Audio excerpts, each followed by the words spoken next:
नमस्ते दोस्तों, आज हम बात करने वाले हैं हिंदी व्याकरण में। पहला चैप्टर हमारा रहेगा वर्णमाला। वर्णमाला व विराम चिन्ह से संबंधित अध्यायवार प्रश्न कोश को हम देखेंगे, जिसमें हमारा पहला प्रश्न है, हिंदी वर्णमाला में उसमें व्यंजन कौन से थे? तो इसका आंसर हो जाएगा पहला स, ह। हिंदी के जिन वर्णों का उच्चारण करते समय केवल श्वास का प्रयोग किया जाए उन वर्णों को कहते हैं आघोष वर्ण, सघोष वर्ण, अल्पप्राण, महाप्राण। तो इसका उत्तर हो जाएगा आघोष वर्ण। य, र, ल, व व्यंजनों को कहते हैं। य, र, ल, व व्यंजनों को अंतस्थ व्यंजन कहते हैं। चौथा क्वेश्चन आ जाता है, निम्नलिखित में ओष्ठ ध्वनि है ल, र, स, फ। तो इसका उत्तर हो जाएगा फ।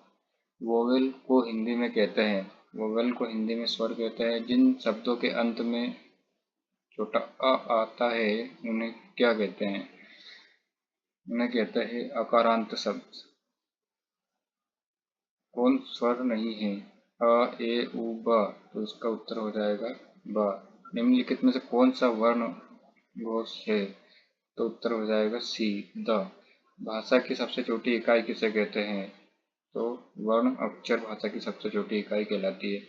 वर्णमाला किसे कहते हैं? व्यवस्थित वर्ण समूह को वर्णमाला कहते हैं। निम्नलिखित में से कंठ ध्वनि कौन सी है? तो इसका उत्तर हो जाएगा क, ख। निम्नलिखित में से उच्चारण स्थान के आधार पर मूर्धन्य व्यंजन बताइए। ग, ग, ज, झ, ड, ढ, प, फ।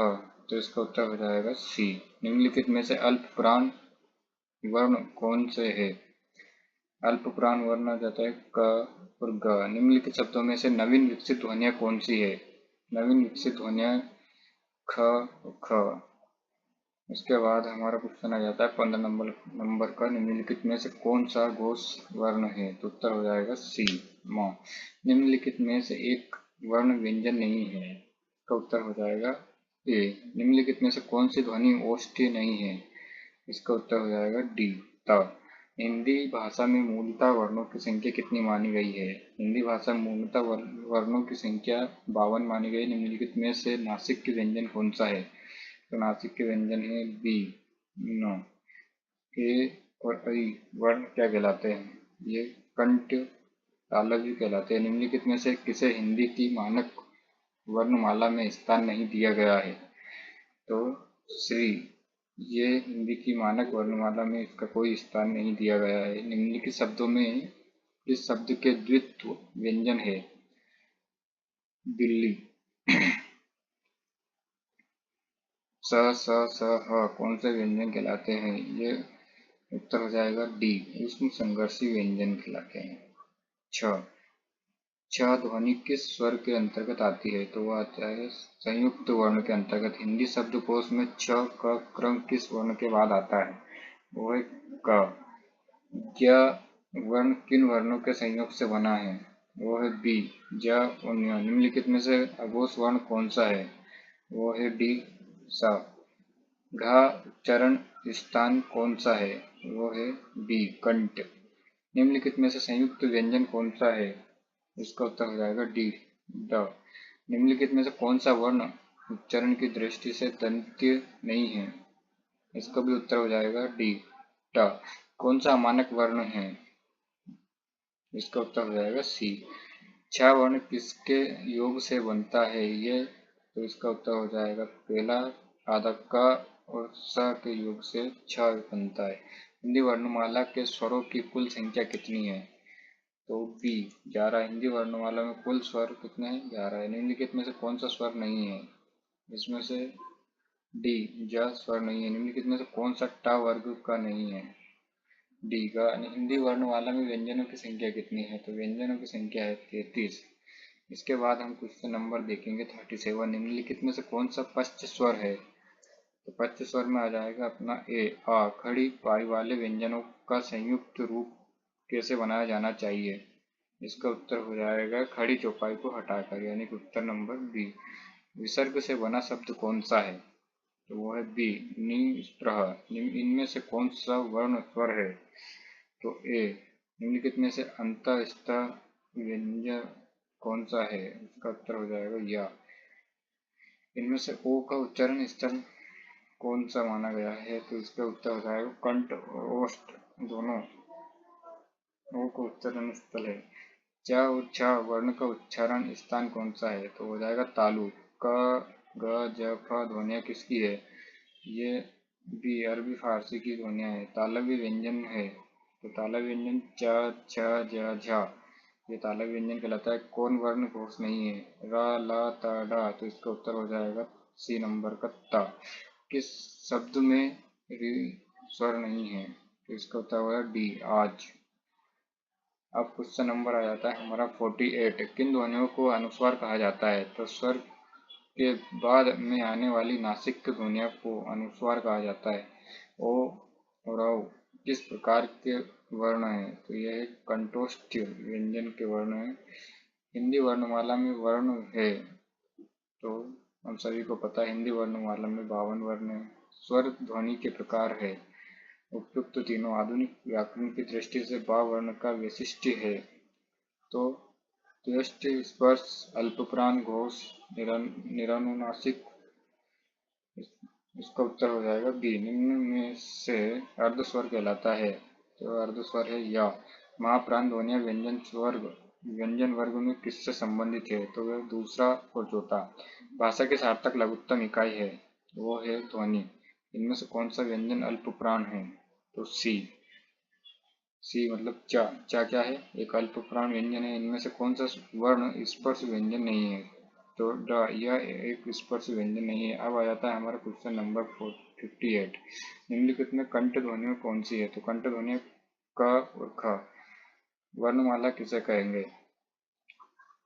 शब्द समूह को, वर्णों के संकलन को, शब्द गणना को, वर्णों के व्यवस्थित समूह को। तो वर्णमाला वर्णों के व्यवस्थित समूह को वर्णमाला कहते हैं।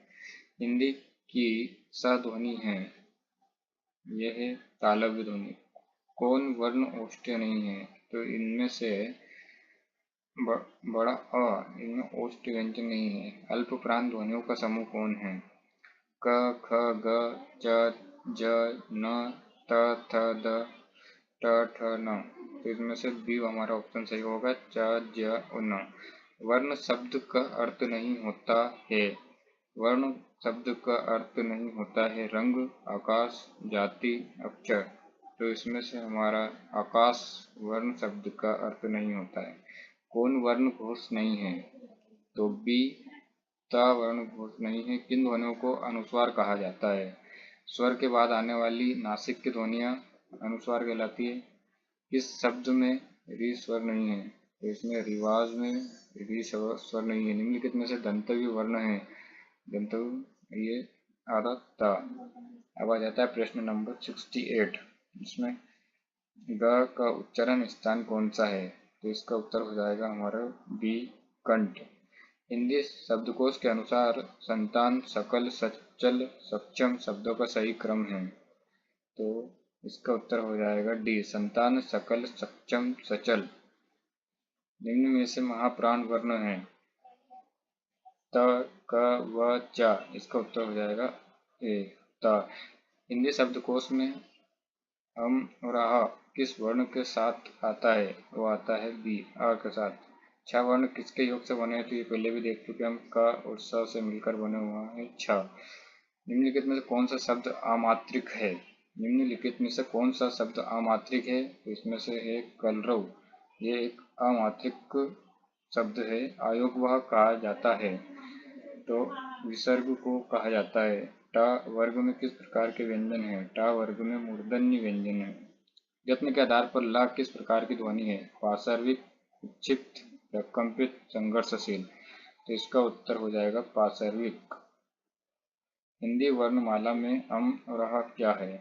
यह है अयोगवाह है। इसके बाद हमारा प्रश्न नंबर आ जाता है 78। निम्नलिखित में से व्यंजनों में कौन सा संयुक्त व्यंजन निम्नलिखित में से कौन सा संयुक्त व्यंजन नहीं है?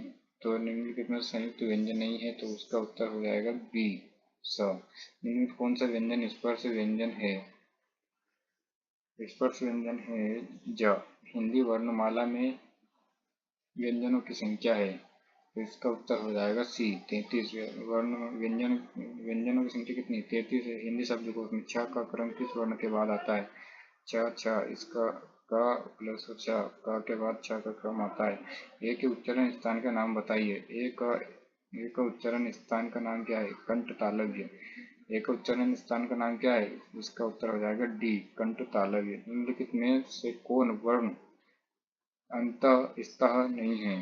तो निम्नलिखित में से कौन सा वर्ण अंतःस्थ नहीं है? तो इसका उत्तर हो जाएगा य, ह, र, व। इनमें से हो जाएगा बी हा। अंतःस्थ हा नहीं है। आगोश वर्ण कौन सा है? इसमें से उत्तर हो जाएगा डी स। हिंदी की तालव्य ध्वनियां है। इसका उत्तर हो जाएगा ए च, छ, ज, झ। कौन सी ध्वनि अल्प प्राण है? तो डी यानी कि ता एक अल्प प्राण ध्वनि है। हिंदी की स्पर्श घोष महाप्राण दंत व्यंजन ध्वनि है। See the. हिंदी की स्पर्श घोष महाप्राण ओष्ठ व्यंजन ध्वनि है। भ। निम्नलिखित में से कौन सा स्वर संवृत्त है? तो इसका उत्तर हो जाएगा सी। हिंदी की मूर्धन्य ध्वनियां है। हिंदी की मूर्धन्य ध्वनियां है जैसे इसका उत्तर हो जाएगा बी ट, ठ, ड, ढ। हिंदी की ब ध्वनि है। इसमें ब ध्वनि में आ जाएगा अपना दंत ध्वनि, ओष्ठ ध्वनि, वत्सर्ग ध्वनि, तालव्य ध्वनि। तो इसका उत्तर हो जाएगा बी ओष्ठ ध्वनि। निम्नलिखित में से दंत ध्वनि है क, छ, त, प। तो इसका उत्तर हो जाएगा सी त। निम्नलिखित में से कौन सा स्वर संवृत्त है? उत्तर हो जाएगा सी। निम्नलिखित ध्वनियों में कौन सी दंतोष्ठ है? डी व। निम्नलिखित वर्णों में से कौन सा मूर्धन्य ध्वनियों का है? इसका उत्तर हो जाएगा बी ट, ठ, ड, ढ। स ध्वनियों का उच्चारण स्थान है मूर्धन्य, तालव्य, दंत, ओष्ठ। इसका उत्तर हो जाएगा बी तालव्य। निम्नलिखित में कौन सा व्यंजन पार्श्विक है? तो पार्श्विक व्यंजन कौन सा कहलाएगा? इसमें से 2 नंबर का ला। निम्नलिखित में से कौन एक संयुक्त व्यंजन नहीं है?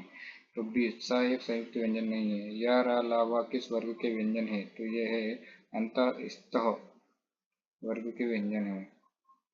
उसके बाद हमारा 16 नंबर का क्वेश्चन आता है। निम्नलिखित में अर्धस्वर कौन सा है? या, प, छ, ज्ञ। तो इसमें से अर्धस्वर या है। इनमें से कौन संयुक्त व्यंजन नहीं है? तो छ, त्र, ज्ञ, फ। तो इसमें उत्तर हो जाएगा डी फ।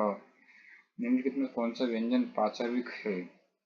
या, स, ल, झ। तो इसका उत्तर हो जाएगा सी पार्श्विक व्यंजन कौन सा कहलाता है? ला। भाषा विज्ञान की दृष्टि से ऊ किस प्रकार का स्वर है?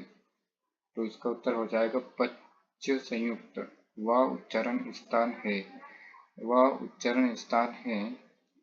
इसका उत्तर हो जाएगा सी दंतोष्ठ। कौन सी ध्वनि महाप्राण नहीं है? ख, ग, ज, झ। तो इसका उत्तर हो जाएगा सी नंबर का ज। किस वर्ग का उच्चारण स्थान कंठ तालव्य है? तो इसका उत्तर हो जाएगा डी ए। निम्नलिखित में से कौन उसमें व्यंजन है? तो इसका उत्तर हो जाएगा सी। निम्नलिखित में कौन सा व्यंजन स्पर्श संघर्षी है? इसका उत्तर हो जाएगा ज। विसर्ग से बना शब्द कौन सा है? नि स्प्रह, जिसमें विसर्ग लगे हुए हैं। तालव्य व्यंजन है द, द। इसका उत्तर हो जाएगा बी च, छ, ज, झ। कौन वर्ण घोष नहीं है?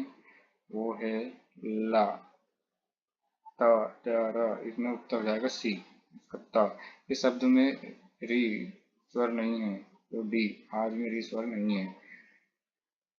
ठीक है, धन्यवाद।